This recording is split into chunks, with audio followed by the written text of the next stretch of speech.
What's the easiest job in the world? It's not a trick question. The answer is an expert. Don't ask which field or what discipline, just nod and move on. Some of these self-proclaimed experts also cover geopolitics.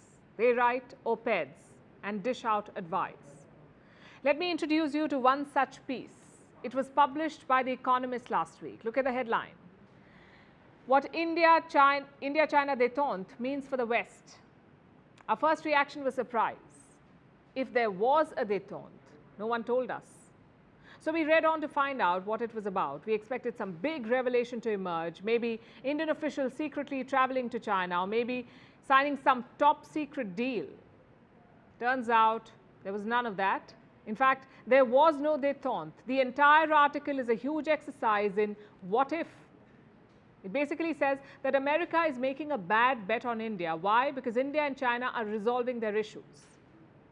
Once they're friends again, India will not help the US, not with Taiwan, not with supply chains, and not even with climate change. But like I said, there is no evidence to back this up. This article mentions just two parameters. One is bilateral trade. It reached $136 billion last year. Apparently, that means India and China are friends again. And two, the military disengagement. India and China have held 18 rounds of talks. The article notes that both sides have withdrawn from 5 flashpoints, only 2 remain. These points are presented as evidence, proof of a so-called Himalayan thaw. So let's do something. Let's use the same logic for US-China relations. We'll start with bilateral trade. It reached around $690 billion last year. US-China trade, $690 billion.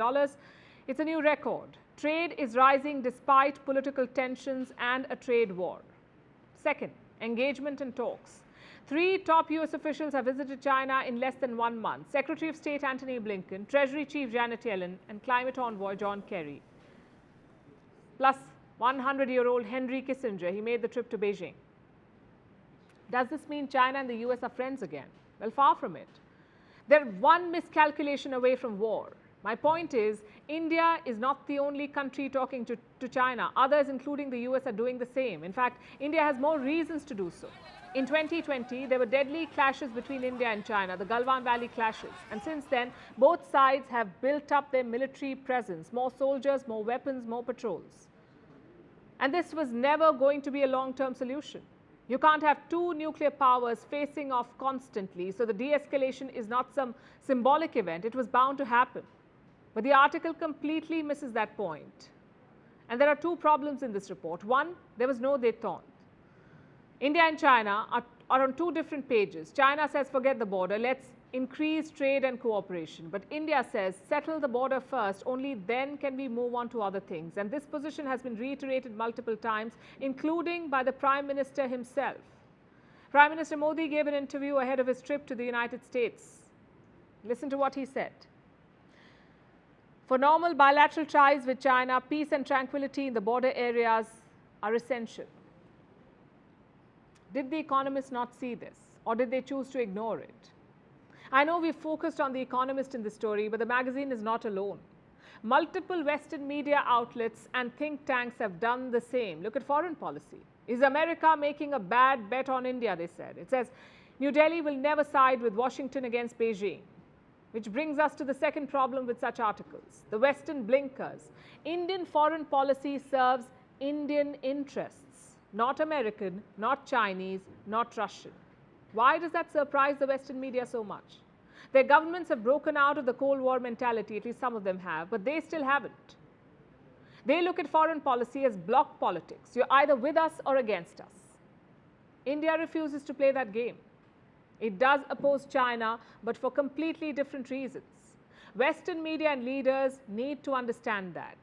There is no thaw or détente between India and China. Things are still frosty, and even if there is, Western leaders will have to take a call.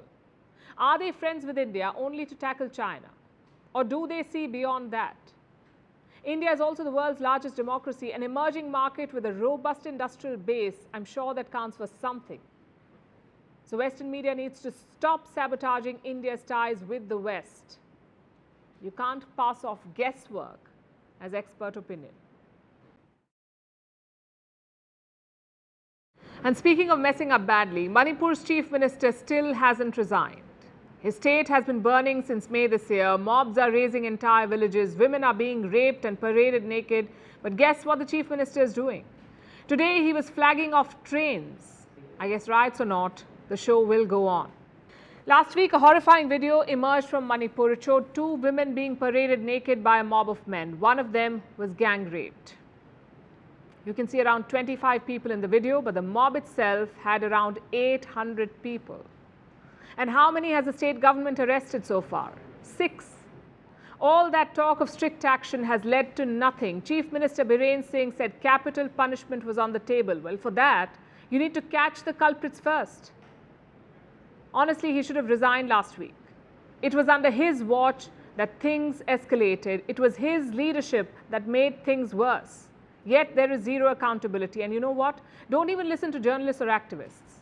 Listen to your own party lawmakers. A BJP MLA from Manipur has written an opinion piece about the violence. Let me quote from what he said. A biased government anywhere is detrimental to peace, and although such bias was always present in some degree in Manipur, it accentuated under the current chief minister. What more do you need? An MLA is placing the blame on his own chief minister. He says the state is helping Meitei radicals. A quick side note, the Meiteis are the dominant group in the state of Manipur. They're facing off against Kuki tribals. The violence has claimed around 140 lives, and last week evidence of sexual violence emerged when 2 Kuki women were paraded naked. This incident happened in the month of May, but the video emerged only last week. Some groups in Manipur say this was not a one-off. They claim at least 7 Kuki women have been raped since May. And what does the chief minister have to say about that? He says it is not true. Only one incident has been reported, and that's it.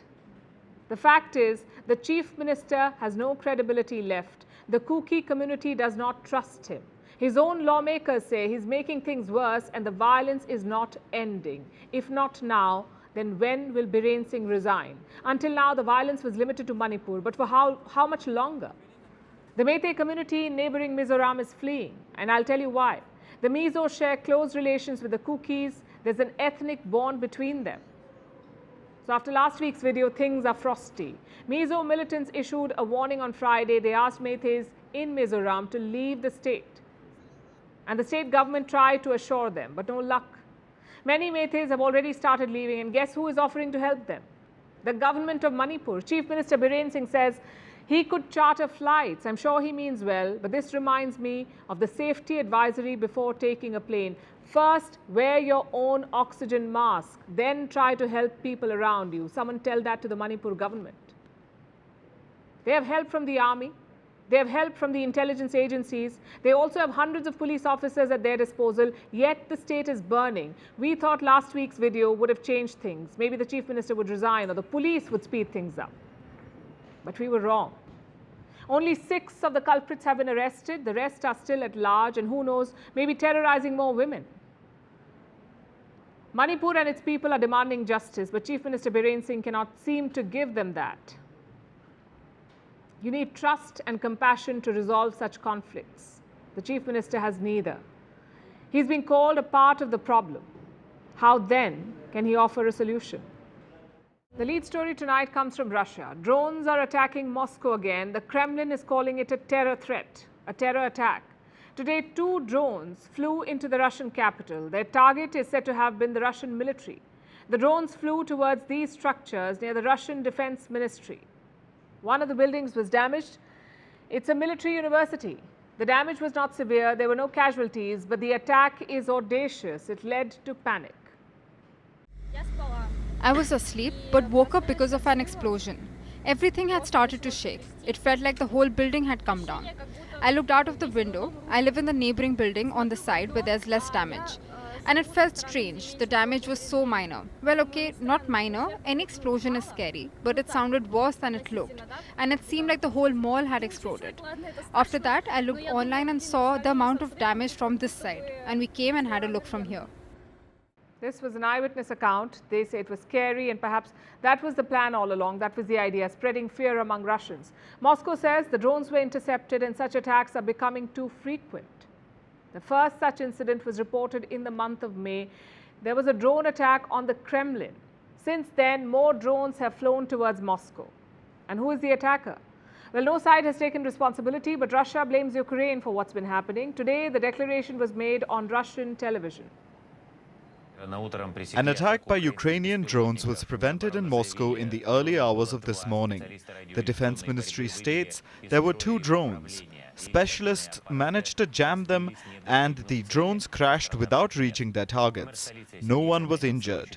Moscow Mayor Sergei Sobyanin noted the intercepted drones crashed into 2 uninhabited buildings. No major damage. What did the Kremlin say? Well, a journalist asked Putin's spokesperson. The response was unambiguous. Moscow vowed to keep the fight in Ukraine going. Listen to this. On the Moscow drone attack, will there be any response from Russia against objects in Ukraine? The special military operation is continuing. It will go on, and its goals must be achieved. He's talking about Moscow chasing goals. Is Poland part of those goals? We ask because of the developments this weekend. The Russian president had a visitor, Alexander Lukashenko, the president of Belarus. Lukashenko has been a loyal ally of President Putin. He's hosting Russian nukes. And he has given refuge to Wagner soldiers. This was after an alleged coup attempt by Wagner chief Yevgeny Prigozhin. He tried to dismantle Russia's military establishment. The coup failed and a deal was struck. Lukashenko played the mediator. Prigozhin and his soldiers were exiled to Belarus, and as we speak, some 2,500 Wagner fighters are in Belarus. Lukashenko says they're preparing for another fight, and their target this time is Poland. The Belarusian president shared the war plans with the Russian leader. There is no counteroffensive. What's next? It exists, but it has failed. It has failed and there are no results. As you've said very precisely, they've started involving Poland. The Wagner guys have started to stress, allow us to go to the West. I said, why do you want to go to the West? We are silently watching what is going on. Well, we'll go for a sightseeing tour to Warsaw. That's what they said. Now, this is not the first time that Poland has been mentioned as a potential target. Last week, there was a Security Council meeting in Moscow. Putin went after Poland in that meeting. He said Poland was trying to capture territories in Belarus and that Russia won't shy away from taking action against it. In 1939, Poland was abandoned by its Western allies, was thrown to the German war machine, and formally lost its independence and statehood, which was restored in large parts thanks to the Soviet Union. It was thanks to the Soviet Union, thanks to steps taken by Stalin, Poland got substantial territories in the West German land. This is a fact. Western Polish territories are Stalin's gift to Poland. Have our friends in Warsaw forgotten about it? We'll give them a reminder. We'll give them a reminder, he said. What is Putin so angry about? Polish military deployments. In recent days, Warsaw has been deploying 1,000 soldiers. They're being sent to Poland's eastern borders. This move was triggered by a video. The video showed Wagner troops training Belarusian soldiers. And where do you think that was happening? Near the Polish border. Now, when this video came out, Warsaw began bolstering its defenses and Putin does not like it. So he's making threats. But is he serious about going after Poland? It's hard to say. Remember, in the past, Russia issued similar threats against Ukraine. They blew hot and cold for years and then they decided to declare war. Having said that, Poland is not Ukraine. It is a NATO member. And if Russia strikes Poland, it will declare a direct war on NATO. So a direct attack on Poland can be ruled out, at least for now. But using Wagner soldiers cannot be ruled out. They're no longer being seen as an extended arm of the Russian state. Moscow says it has snapped ties with this group. So will a Wagner attack on Poland give Putin plausible deniability? And more importantly, can and will Putin trust Wagner and Prigozhin again to do this? Honestly, we don't have the answers, but when it comes to Putin, expect the unexpected, which is what Kiev is doing. They're not taking chances and they're going all out. Over the weekend, a cathedral in Odessa was struck. 2 people were killed. The entire structure was damaged. Zelensky has vowed retaliation, but his counter-offensive is not going well. Progress has been slow and gains have been few and far between. Ukraine blames its Western partners for the way things are going. Zelensky says the West did not give them the right amount of munitions and the training needed for this counteroffensive. So the pace of Ukraine's military action has been slow, and now Russia is threatening to hit back. Can Moscow strike a decisive blow? We say it's best to wait and watch. Meanwhile, all is not well inside Russia. First, it was Yevgeny Prigozhin. Now another foot soldier of Vladimir Putin is facing a crackdown. His name is Igor Gerkin. He was once considered untouchable in Russia. He led a separatist force. He was the face of the Donbas uprising in 2014. In the same year, his forces shot down the Malaysian Airlines plane MH17. A total of 298 people died in that crash. Gerkin was found guilty of shooting down the plane, and back then, Vladimir Putin shielded him. The Kremlin blocked his extradition request. 8 years on, the same man has been jailed for criticizing the Russian president. So how did he fall out of favor? Our next report tells you. Igor Gerkin has donned many hats. He was the commander of a separatist force, an FSB colonel, and later an activist and blogger. Igor the Terrible's wings have been finally clipped by Moscow. Last week, Russian officers showed up at his door and took him away. Gerkin is being accused of extremism.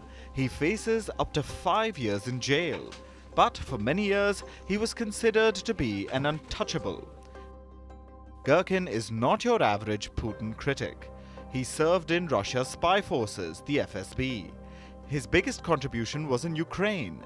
In 2014, he was involved with the offensive in Crimea. In the Donbas, he fomented an uprising against Kyiv, one that led to the present conflict in Donbas. Gerkin kidnapped, tortured, and killed a lawmaker and a teenager. But that wasn't his only unforgivable sin. Gerkin's most violent crime was the shooting down of a passenger aircraft, the Malaysian airline flight MH17.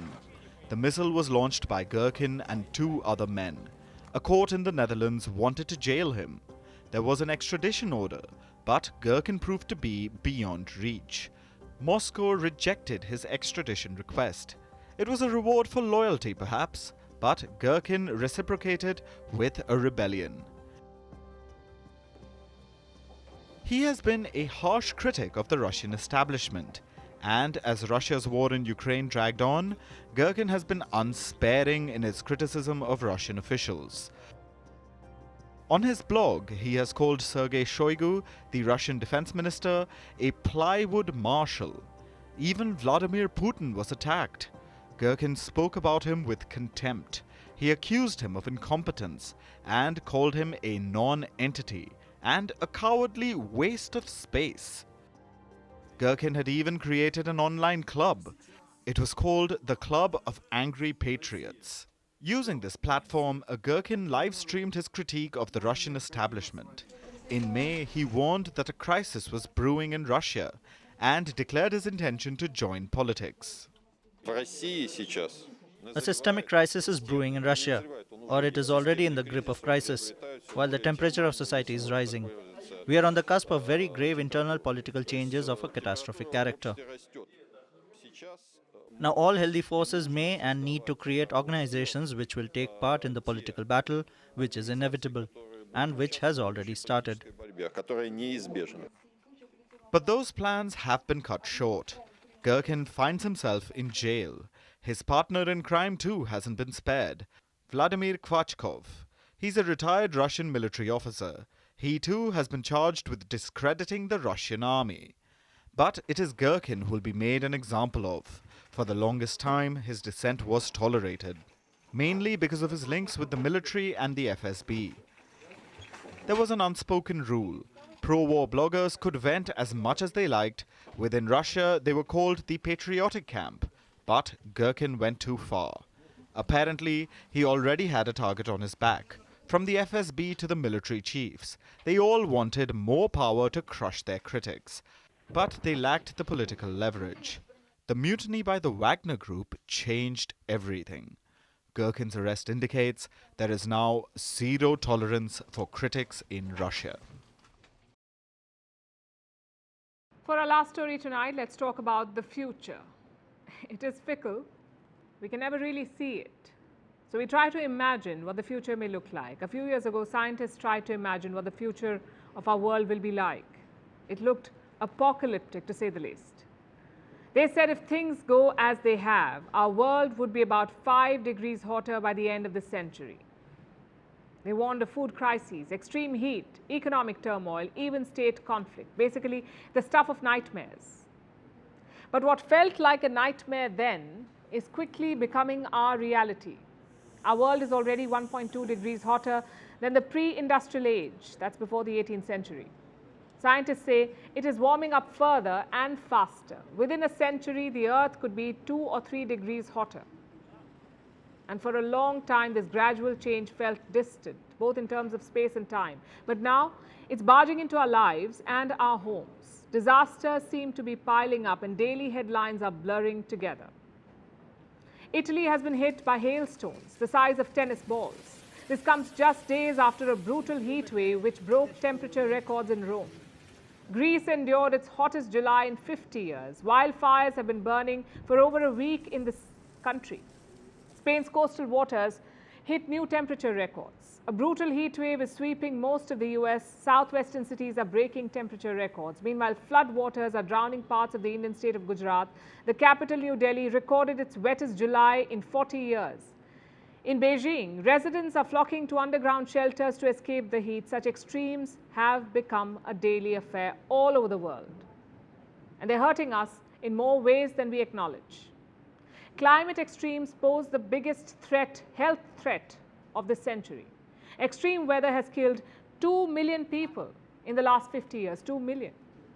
These deaths are linked to events like floods and heat strokes. Also mosquitoes. As temperatures rise, mosquitoes are on the move. This leads to more cases of malaria and dengue. Did you know that about half the world's population is now at risk? According to the World Health Organization, dengue cases could reach a record high this year. In 2022, there were more than 4 million cases. That's an 8-fold rise in the last 2 decades. All of these are record-breaking changes. Yes, yet it's business as usual for our governments. The lack of action is exasperating. Let me show you the most recent example. The G20 energy meeting was held in India this weekend. It failed to reach a consensus on phasing out fossil fuels. G20 countries contribute to over 3/4 of the global GDP and global emissions, but they cannot agree on how to fight climate change. Global greenhouse gas emissions need to drop by 45% this decade. But at the current rate, they will increase by 14%. So inaction is bad. I'll tell you what's worse.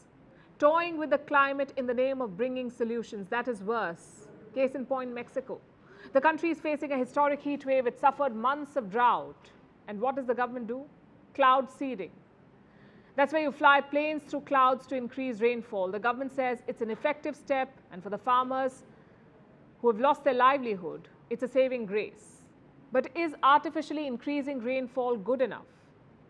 Scientists are skeptical. They say this is a short-term solution. What you need is broader, more effective climate action, but governments tend to chase quick fixes. I have other examples for you. The US, for instance, wants to block sunlight to cool down the earth. China is trying to modify the weather. It did so over 500,000 times between 2002 and 2012. In 2021, it cleared the skies ahead of a political celebration. These plans sound fascinating. They're very costly. And in the long term, they can be dangerous too. Also, they're no substitute for real climate action. Think about it. And now it's time for Vantage Shots, images that tell the story. We're starting with Peru. Anti-government protests have escalated in the country. Women have taken to the streets to demand the president's resignation. Meanwhile, drone footage from Russia shows the world's biggest permafrost crater. It is expanding at an alarming rate because of global warming. Permafrost is any ground that remains completely frozen at 0 degrees Celsius for at least 2 years straight.